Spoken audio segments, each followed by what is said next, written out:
Welcome to the Deep Dive. Today, we're zeroing in on something you encounter constantly, probably without a second thought: red food dye. Yeah. From the pop of color in your kids' snacks to maybe that vibrant drink you grabbed, red is just everywhere. It really is. And if you've ever been curious about where that redness comes from or, what the deal is with regulating it, well, you've landed in the right place. Absolutely. Wow. And for this deep dive, we've pulled together a really interesting mix of information. We've got scientific insights from Knowable magazine looking at the kind of nitty-gritty of natural red dyes. Okay. Official word from the FDA on the rules and regs, a dietitian's perspective from Houston Methodist on health implications, industry analysis from foodnavigator.usa.com, even a peek at financial stuff from ARF Financial, a local news story, and a lively chat happening on Reddit that gives us a sense of what consumers are thinking. Okay, quite a mix. Let's unpack this. Our mission today is really to cut through all of this and pull out the most important pieces about red food dyes. We're going to explore their history, which is surprisingly long, actually the science behind both the natural and the lab-made versions, and crucially, what these recent changes in regulation actually mean for you. And this isn't a news story. It stretches back centuries, starting with something, well, completely natural. Our first stop is the genuinely fascinating origin of a natural red dye called cochineal. Cochineal, okay, it has a bit of a mysterious sound to it, so what are we actually talking about here? Cochineal is a red dye that comes straight from nature, specifically from a tiny insect called Dactylopius coccus. These little bugs live and feed on prickly pear cacti. Wait a minute. Insects in something I might eat. Okay, here's where it gets really interesting. Tell me everything. Yeah, The process is quite specific. These insects are carefully harvested, then they're dried, and finally ground into a powder. The key ingredient we're after is carminic acid. Carminic acid, got it. That's what gives the vibrant red hue. And what's quite striking is the sheer number of insects required. It takes around 70,000 of these tiny creatures 70,000 to get just 1 pound of the dried material, and that only yields about 1/5 of a pound of the actual carminic acid. Wow, that really puts it in perspective. Just imagine collecting all those. So this isn't some modern invention, is it? Oh, far from it. Cochineal has a really deep history. It was widely used by both the Mayan and Aztec empires. After the Spanish arrived, it became incredibly valuable, like a major trade commodity. It was even on par with silver and gold sometimes. No kidding, like silver and gold. Yeah. And interestingly, the ancient Phoenicians also used a similar red dye sourced from insects, from the Kermes genus.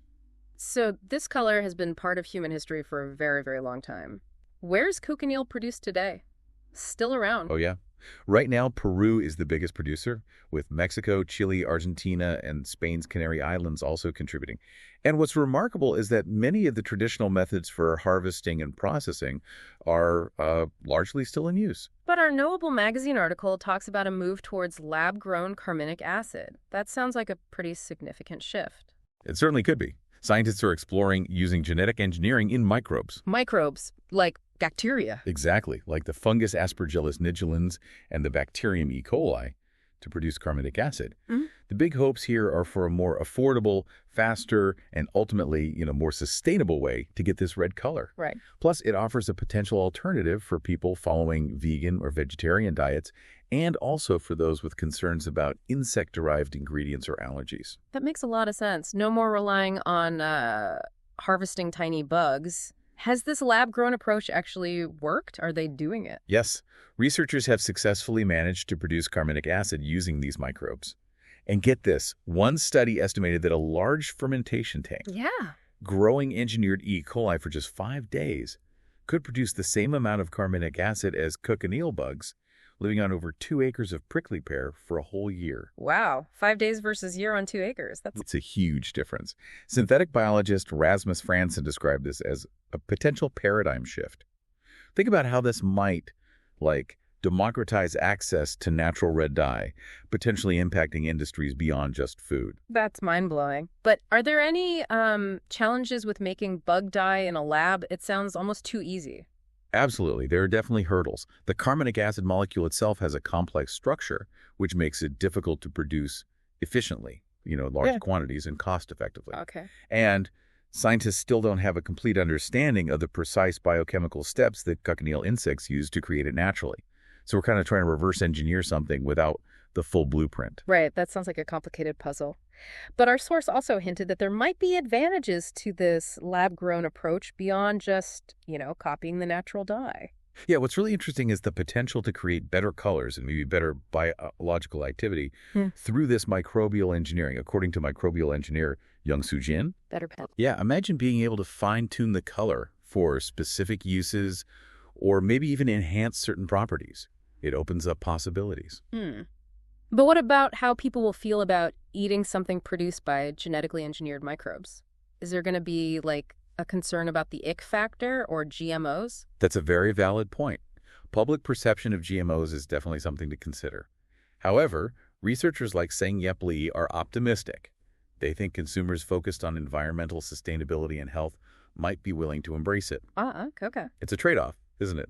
A natural source with its own ethical and scalability questions versus a lab-grown version with potential GMO concerns. It is, and our Knowable magazine article suggests that the traditional cochineal production might not disappear entirely anyway. That's right. Because of the long cultural history, especially in places like Peru and Mexico, the cultivation of prickly pear for traditional cochineal is likely to continue to some extent. It's important culturally. Okay, so that's the story of the natural red.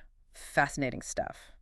Now let's switch gears and dive into the world of synthetic reds and how they're regulated, based on the info from the FDA and our other sources. Right. So the FDA has a very broad definition of a color additive.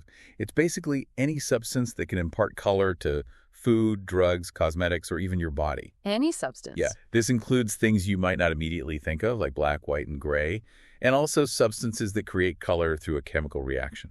So color additive is the big umbrella term. So it's not just the bright, artificial-looking dyes we often think about. And the FDA's approach to regulating these is pretty strict, right? You said pre-market approval? Yes, very strict. Unlike many other food ingredients, color additives require pre-market approval from the FDA.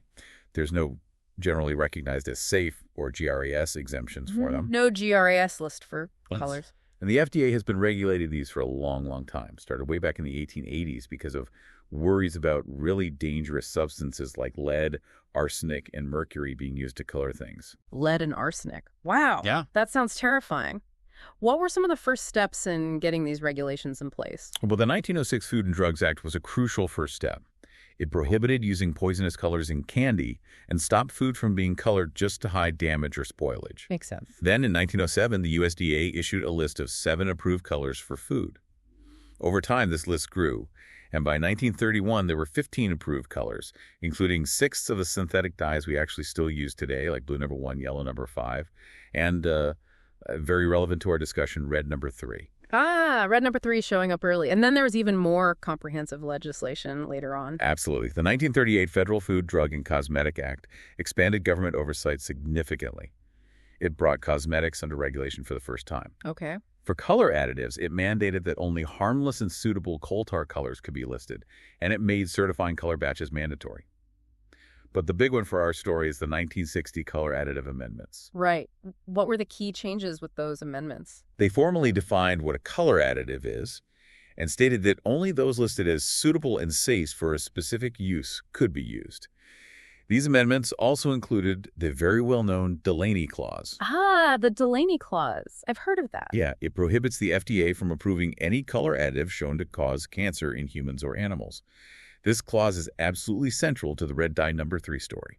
The Delaney Clause, it sounds pretty black and white, no cancer causers. So how does red dye number 3 fit into all of this? You said it was approved early on. It was. Red dye number 3, also known as erythrocene, was initially approved way back in 1907. However, in 1990, it was banned from use in cosmetics. Cosmetics? Why? After studies indicated it could cause cancer in lab animals specifically, male rats, when given very high doses. But, somewhat surprisingly, it continued to be approved for use in food and ingested drugs for a long time after that. That does seem like a contradiction. Unsafe for your skin, but okay to eat.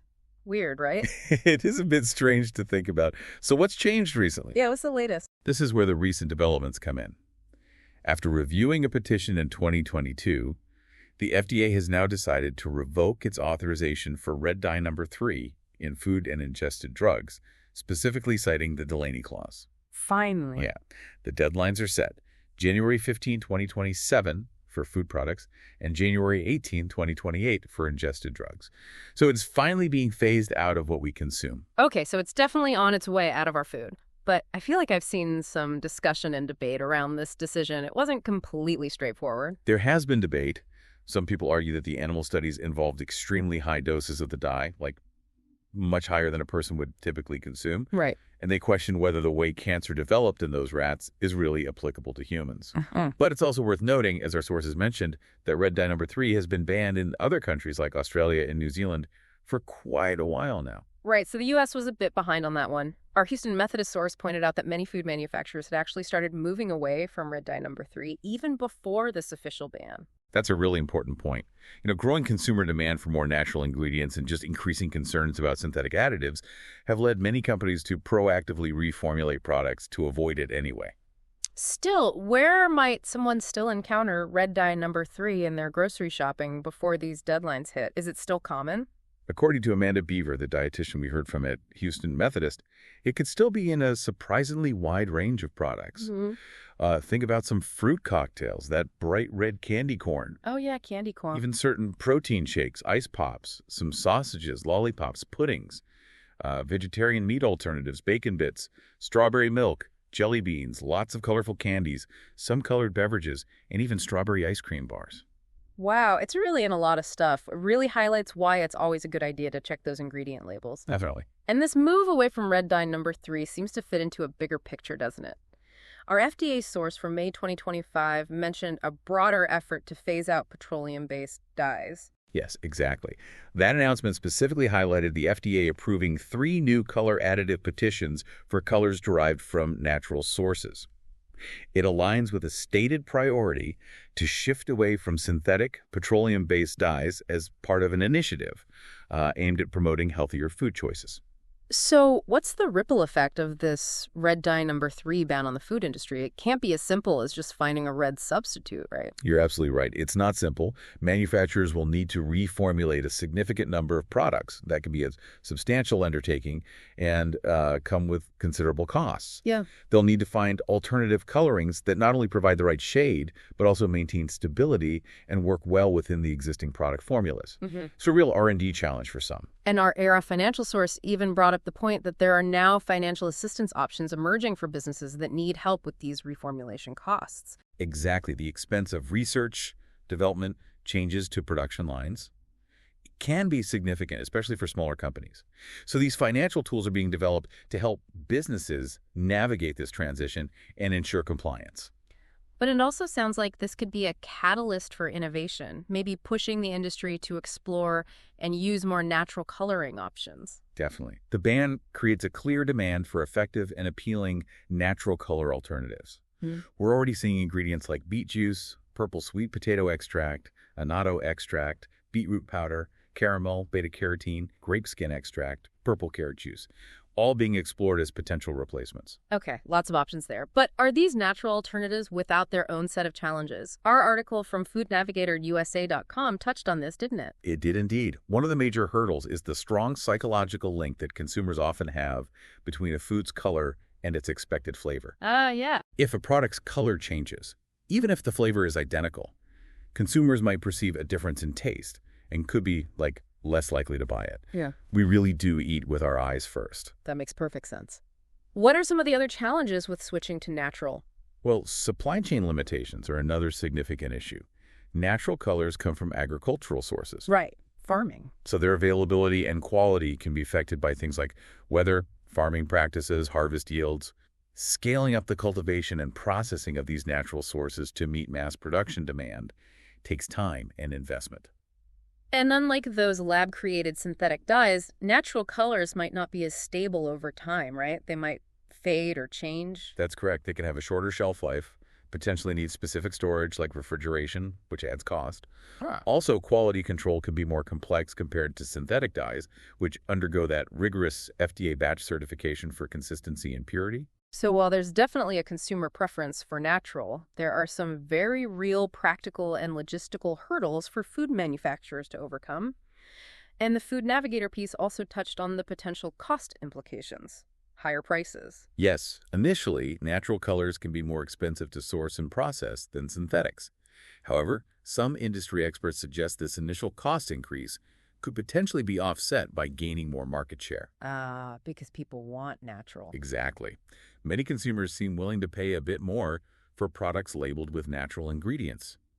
It also just underscores the importance for brands to think about natural colors much earlier in their product development process, not as an afterthought. It sounds like a really complex balancing act between what consumers want, what regulators are mandating, and just the practical realities of the food industry. And it's interesting that the Food Navigator article also reminds us that other synthetic dyes are still widely used and currently considered safe by regulatory bodies. That's an important point to remember. While red dye No. 3 is being phased out, other synthetic colors like red 40, yellow 5, they continue to be used, although they are also subject to ongoing scrutiny, with some studies suggesting a potential link to hyperactivity in children, especially for red 40 and yellow 5. Right. So the regulatory landscape for food colorings is, constantly evolving as new science comes out. Finally, let's briefly touch on that Reddit discussion we looked at. What were some of the general reactions and opinions being shared there about this ban? Kind of a pulse check. Yeah, the Reddit discussion showed a really wide spectrum of views, as you might expect. Some people expressed indifference, basically saying they don't really pay attention to food dye. Okay. Others voiced genuine health concerns and questioned the influence of lobbying on food regulations.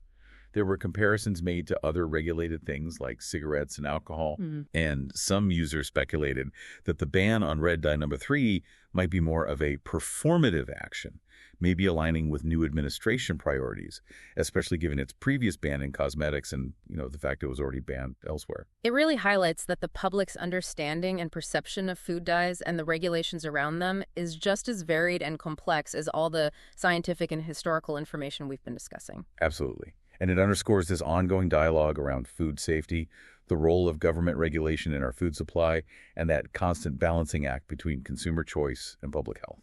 So, to wrap up this deep dive then, we've traced the fascinating journey of red dyes from their origins in tiny insects to being synthesized in labs and now maybe even being engineered in microbes. Yeah. We've also navigated the intricate world of FDA regulations, looking at the long history and the really significant shift happening now with the red dye No. 3 ban, driven by the Delaney Clause and, let's face it, changing consumer preferences too. And it's clear the FDA will continue to play a vital role in ensuring the safety of these color additives, while also adapting to new scientific findings and, evolving public expectations.